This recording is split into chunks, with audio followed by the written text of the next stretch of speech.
অনুরাগী ছোঁদার মাইকের আজকের পর্বে দেখা যায় বাবাকে নিয়ে বাড়িতে ফিরে বেশ মেজাজে থাকে সুদীপা।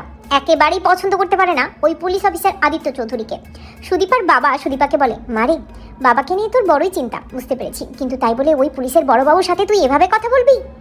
সুদীপা তার বাবাকে বলে, বাবা তোমার বড়বাবুও কম না, আমার বাবার কিছু হলে উনি কি ফিরিয়ে দিত?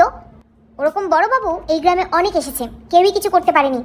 ওই গুন্ডাগুলো, ওই শয়তানগুলো সব সময় পার পেয়ে গেছে।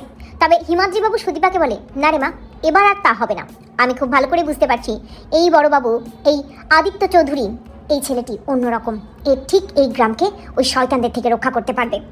তবে তুই এসব কিছু ভাবিস না, তুই মন দিয়ে পড়াশোনা কর, তোকে ডাক্তার হতে হবে, তোর স্বপ্ন পূরণ করতে হবে। সুদীপা তার বাবাকে বলে, হ্যাঁ বাবা, আমি তোমাকে নিয়ে কলকাতা চলে যাব, কারণ আমি তো কদিন পর কলকাতার কলেজেই ভর্তি হব। চারদিকে ছড়িয়ে পড়ে সুদীপার দুর্দান্ত রেজাল্টের কথা। সুদীপার পিসি এসে জানায়, দাদা গো, টিভিটা খুলে দেখো, টিভির নিউজে সুদীপাকে দেখাচ্ছে আমাদের সুদীপা দুর্দান্ত রেজাল্ট করেছে, কত মার্কস পেয়েছে। সুদীপার এই রেজাল্টের কথা চারদিকে এমনভাবে ছড়িয়ে পড়ে যে তোলপাড় হয়ে যায়। আর এই খবর সকলের মতো রূপাও দেখতে পায়। রূপা ওই ভূমিকম্প থেকে বেঁচে গেছে, তবে রূপা বুঝতেও পারেনি যে তার দু মেয়ে বেঁচে আছে। তা টিভি চ্যানেলে যখন রূপা ওই নিউজটা দেখে, মেডিকেলে দুর্দান্ত রেজাল্ট করে ফার্স্ট হয়েছে গ্রামের একটি সাধারণ মেয়ে সুদীপা, তখন সুদীপাকে দেখে চমকে যায় রূপা। এ যেন তার মায়ের মুখ বসানো। এটা কে? এটাই তার হারিয়ে যাওয়া মেয়ে নয় তো? তবে কি ওই ভূমিকম্প থেকে তার মেয়ে বেঁচে গেছে?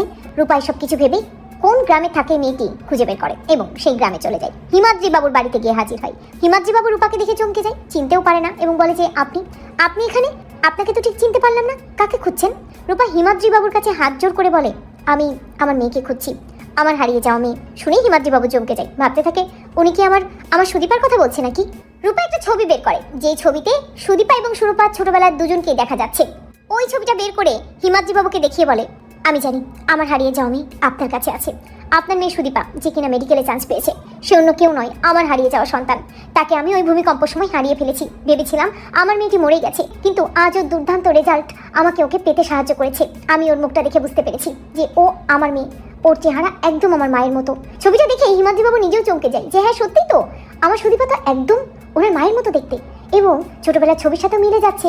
তার মানে সুদীপা ওনারই মেয়ে। তো বন্ধুরা, তোমরা এটা চাও তো যে এভাবেই যেন রূপা তার হারিয়ে যাওয়া সুদীপাকে খুঁজে পাই? কমেন্ট করে জানাতে ভুলো না।